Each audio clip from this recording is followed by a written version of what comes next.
जय जय श्री राधा रमण, जय जय नवल किशोर, जय गोपी चित चोर प्रभु, जय जय माखन चोर।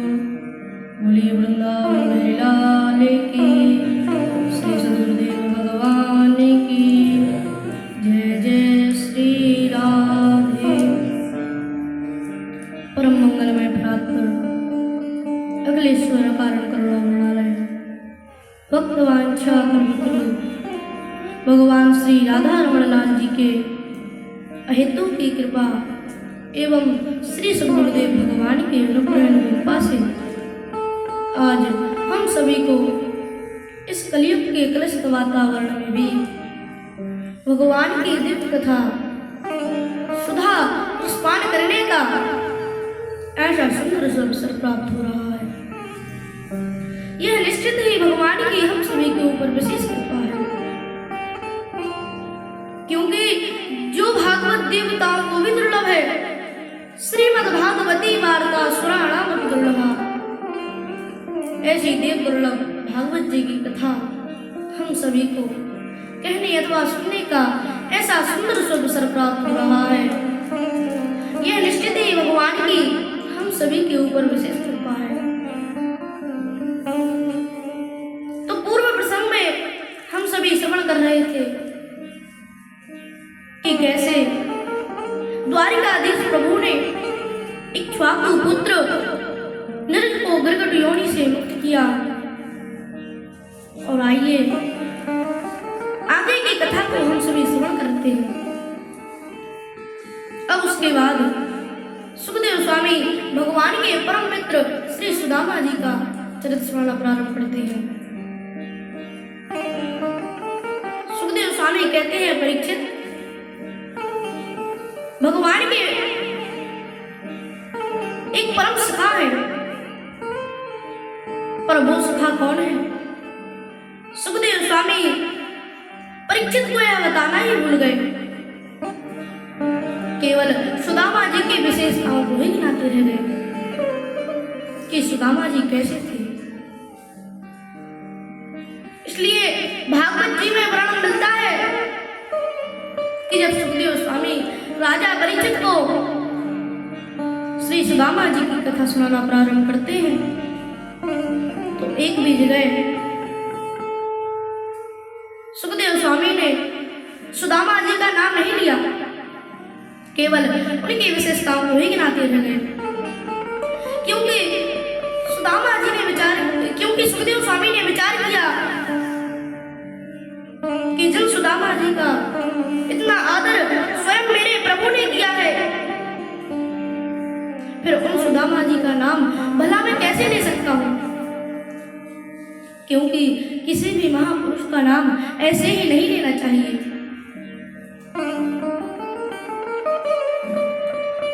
इसलिए सुखदेव स्वामी ने एक भी सुदामा जी का नाम नहीं लिया, केवल उनकी विशेषताओं को ही गिनाते रह गए कि सुदामा जी कैसे थे।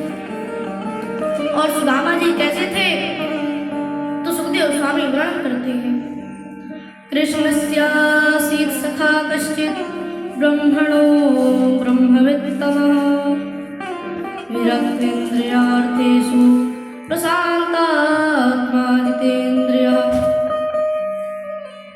इसलिए सुखदेव स्वामी कहते हैं, परीक्षित, सुदामा जी भगवान के परम सखा हैं। और वो कैसे हैं और वो कौन है? तो ब्रह्मणो ब्रह्मवित्तमः, मतलब सुदामा जी ब्रह्मवेत्ता ब्राह्मण है, और उसमें भी इंद्रियों के व्यापार से सुदामा जी एकदम विरक्त हैं। मतलब इंद्रियों के प्रति इनकी कोई आसक्ति नहीं है। ऐसे जितेंद्रिय और सदा प्रसन्न चित्त रहने वाले हैं श्री सुदामा जी महाराज। और इनकी पत्नी का नाम है सुशीला। सुशीला का जैसा नाम है वैसा ही इनके भीतर गुण भी विद्यमान है, क्योंकि विषम से विषम परिस्थिति में भी सुशीला ने किसी वस्तु की किसी से याचना नहीं की। जो भी इनके पास में है उसी में सदा प्रसन्न चित्त रहकर प्रेम से भगवान का भजन किया करते।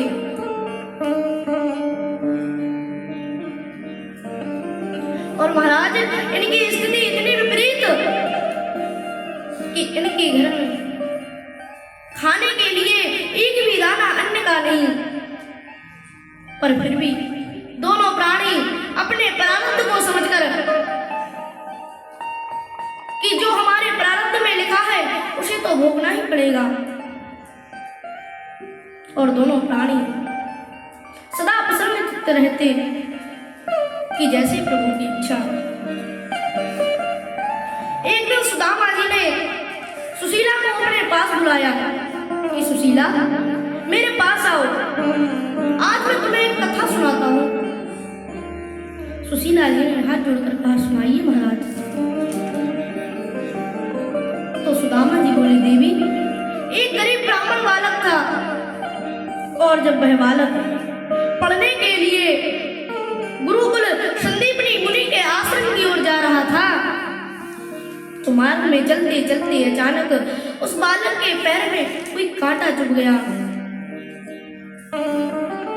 और वह बालक दर्द के मारे वहां बैठा बैठा चिल्ला रहा था, पर किसी ने उसकी पुकार नहीं सुनी।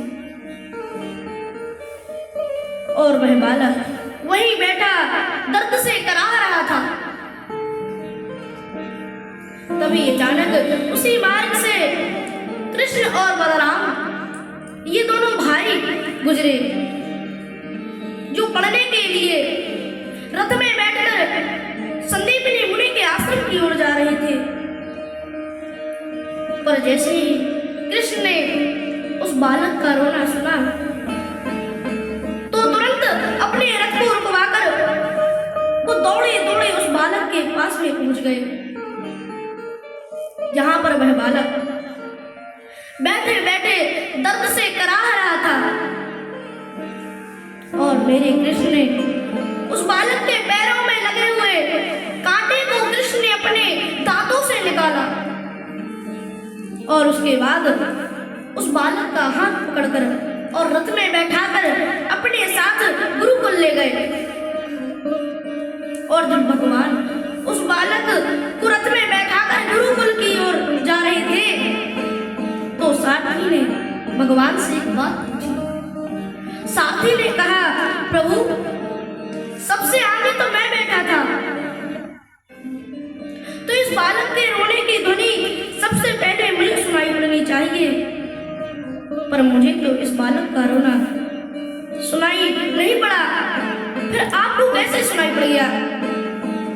भगवान ने हंसते हुए कहा, सारथी यदि दीनजनों का रोना तुम्हें सुनाई पड़ने लगे तो फिर मुझे दीनानाथ कौन कहेगा, क्योंकि दीनानाथ तो मेरे प्रभु का नाम है। और इतना कहते कहते सुदामा जी व्यूहबल होकर रुदन करने लगे।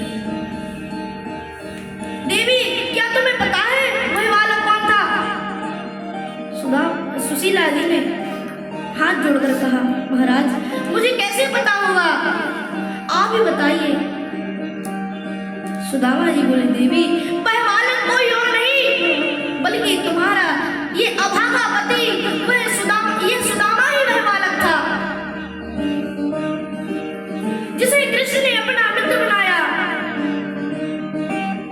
वो मेरे मित्र है, वो मेरे सखा है, और सुना है कि आजकल मेरा मित्र द्वारिकापुरी में द्वारिकाधीश बनकर विराजमान है। इसलिए सुशीला मैं गरीब नहीं हूं, क्योंकि मेरा मित्र तो लक्ष्मीपति है, और लक्ष्मीपति का मित्र भला गरीब कैसे हो सकता है? और इतना कहते कहते सुदामा जी के नेत्रों से भयंकर अश्रुपात होने लगा।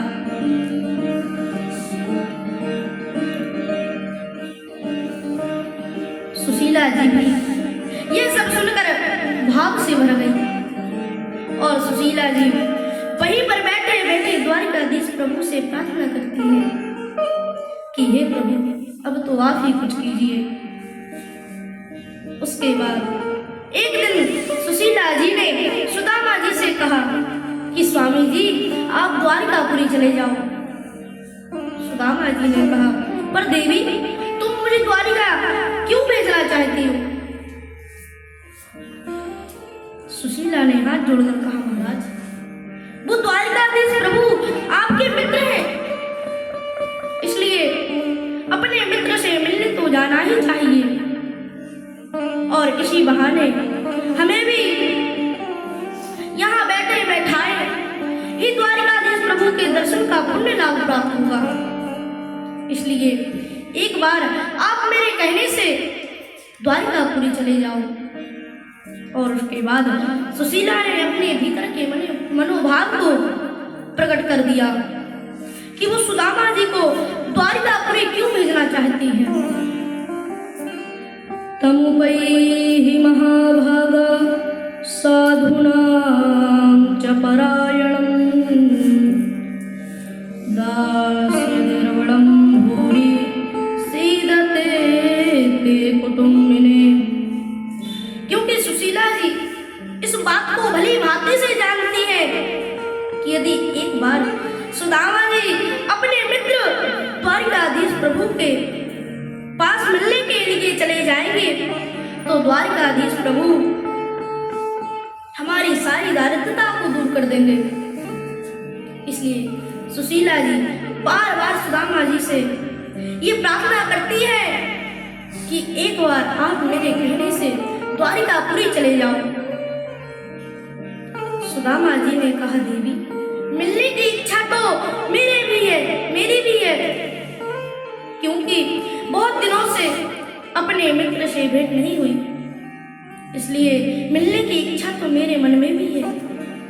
पर मैं कृष्ण से बड़ा हूँ, कृष्ण मेरा छोटा भाई है, और यदि हम ऐसे ही खाली हाथ अपने मित्र के पास पहुंच गए तो मेरा कृष्ण तो कुछ नहीं कहेगा। पर यदि उनके पुत्रों ने मुझसे पूछ लिया कि ताऊ जी, आप मेरे लिए क्या लाए हैं, तो मैं उन्हें क्या दे पाऊंगा, क्या दे सकूंगा? मैं तो निरुत्तर हो जाऊंगा। मतलब मेरे पास उनकी बातों का कोई जवाब नहीं रहेगा, क्योंकि हमारे पास कुछ देने के लिए भेंट नहीं है। इसलिए हम द्वारिका नहीं जाएंगे। सुशीला ने कहा, महाराज, उसकी चिंता आप मत करो। और तुरंत सुशीला जी पड़ोसियों के घर में जाकर 4 मुट्ठी चावल मांग ले आती हैं,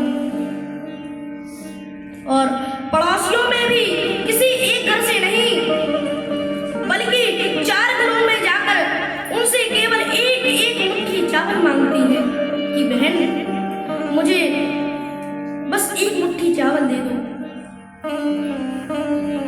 जबकि ऐसा नहीं है कि सुशीला जी यदि किसी एक घर में ही जाकर चावल मांगती तो कोई देने से मना कर देता, क्योंकि जिन सुदामा जी और सुशीला की केवल कथा मात्र सुनने से ही क्विंटलों चावलों का ढेर लग जाता है, और जब स्वयं सुशीला जी किसी के घरों में जाकर 4 मुट्ठी चावल मांगती, कोई देने से मना करने वाला नहीं था। सुशीला जी के मांगते ही चावलों का पूरा ढेर लग जाता, पर सुशीला जी ने किसी एक घर में जाकर चावल नहीं मांगे, बल्कि 4 अलग-अलग घरों में जाकर उनसे केवल एक मुट्ठी चावल मांगती है कि बहन, मुझे बस 1 मुट्ठी चावल दे दो। और ऐसा करके सुशीला ने अलग-अलग 4 मुट्ठी चावल इकट्ठा किए, क्योंकि सुशीला जी ये भली भांति से जानती है कि मेरे स्वामी तो द्वारिका में जाकर कुछ कहने वाले नहीं है, और यदि द्वारिकाधीश प्रभु ने इनसे पूछेंगे कि मित्र कैसे हो, सुदामा जी यही कहते कि मित्र, मुझसे ज्यादा सुखी तो कोई हो ही नहीं सकता। पर इन चावलों को देखकर द्वारिकाधीश प्रभु तुरंत समझ जाएंगे कि सुदामा जी का हाल कैसा है, क्योंकि जिसके घर में 4 मुट्ठी चावल भी एक जैसा ना हो, फिर उसका हाल क्या होगा। तो इसलिए सुशीला ने अपने पड़ोसियों के 4 घरों में जाकर उनसे एक एक मुट्ठी चावल मांगती है कि बहन, मुझे केवल एक मुट्ठी चावल दे दो। और उसके बाद सुशीला जी ने उन 4 मुट्ठी चावलों को एक फटे पुराने वस्त्र में बांधकर उसकी एक पोटली तैयार करी, और उसके बाद उस पोटली को अपने कांध में दबाकर सुदामा जी चल पड़ते हैं द्वारिकापुरी की ओर। बोलिए श्री वृंदावन बिहारी लाल